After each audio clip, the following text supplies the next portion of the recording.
আসসালামু আলাইকুম। দেখেন একটা প্রাণী, মানুষ কতটা অমানুষ হইলে এরকম কাজ করে। একটা ছাগল যতই অন্যায় করুক তার জন্য এইভাবে কোপাইবে।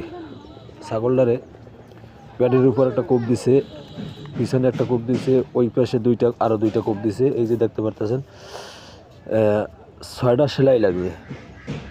এগুলো কি কোনো মানুষের কাজ? যারা মানুষ, যাদের ভিতরে মানুষত্ব আছে, তারা কীভাবে করতে পারে? একটা বোবা প্রাণী তার গায়ে কীভাবে কোপটা দিছে দেখেন। এই যে পিছনে দেখতে পারতেছেন একটা কোপ, এই সাইডে এই প্যাডের উপর দিয়ে কোপ, ওই পাশেও আছে।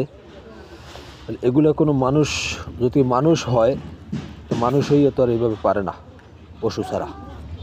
এটা তো একটা পশুর কাজ, মানুষের তো পরিচয় দেয় নেই। যাক, ভিডিওটি ভালো লাগলে সবাই শেয়ার করে দিন।